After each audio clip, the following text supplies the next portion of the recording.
Welcome back. The protests against President-elect Trump growing violent this weekend, inciting riots in America's streets all over this country. So can this destructive behavior really be called freedom of speech? Here to weigh in is Democrat turned Donald Trump supporter Brunell Donald-Kyei and Democratic strategist Brian Benjamin. Brian, is this just freedom of speech? Well, I think most of it is. I think there are some folks who are doing the wrong thing, but the bottom line is words have consequences.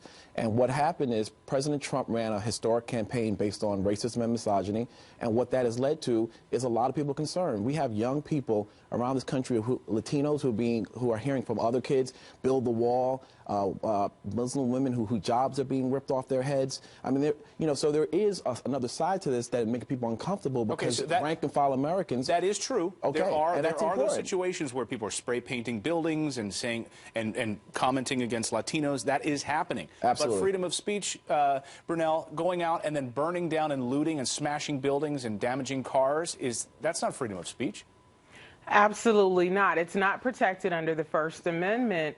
You have the right to peacefully protest and, say what you don't like about what's going on in your government. But when it turns to violence against your fellow American, when it turns to violence on the properties of your fellow Americans, that is not protected. That requires the intervention of our law enforcement, and in my opinion, because so many of them are young, the intervention of their parents. Also, too, Hillary Clinton, when she conceded, did not address her supporters, and I think that was not good judgment on her part, because she and the president were screaming about smooth transition. Would Donald Trump accept a smooth transition, or would he concede? And look at what's happening when she did not come in and talk to her people. But let me say this. I think that Donald Trump should give a speech to the whole of America. Obviously, he ran a very divisive campaign. I think he should say to everyone,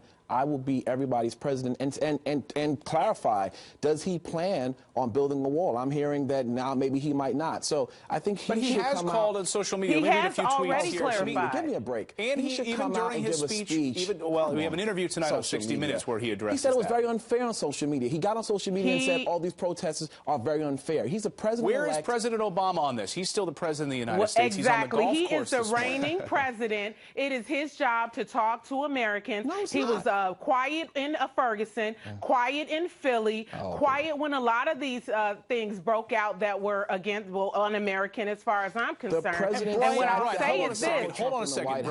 Brian, go ahead. There were a lot of people who didn't vote. We saw numbers significantly down in Philadelphia where we're seeing these riots. That's Portland, right. Michigan, Detroit. That's true. These people that are out there organized suddenly, we don't know that. spontaneously. Being paid. Did they vote? Why didn't they vote? Couldn't they have done this before Election Day? I believe a lot of them did vote. The bottom line was there wasn't enough votes. I mean, look, Donald Trump won the election fair and square. I don't think anyone's arguing that. Thank you. But God bless your lips. People are making the case that the way he won was inappropriate, and there's consequences to his words. And that's why people are protesting. What I would say is this. Donald Trump got the white vote. He got black votes. He got Hispanic votes. He got Chinese votes. He got Arab votes. He got all kinds of votes. People of all races and nationalities, creeds. I'm sorry, excuse me, sir. Oh, I'm sorry. Go ahead. I apologize. Go ahead. I'm sorry. Don't forget who won the popular vote. Go ahead. He appealed to all Americans.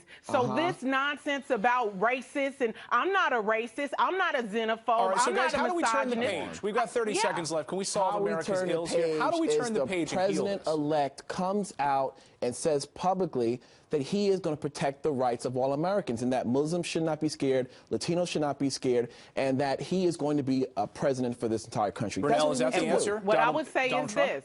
Needs to come out and say this? What I would say is this. Oh, boy. No, the president of the United States, who is still living on our tax dollars, should address the nation, calm down everything. Not only that, Hillary Clinton also has a duty, as these are her supporters, to come out and let them know, hey, he won fair and square. Let's, heal. Let's not be divided.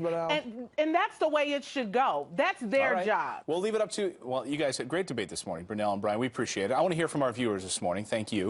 Let us know. God bless you and God bless America. Go to our Facebook page this morning, FF Weekend, and let us know who should come out.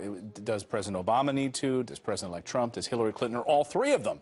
Sort of a joint summit to calm these protests.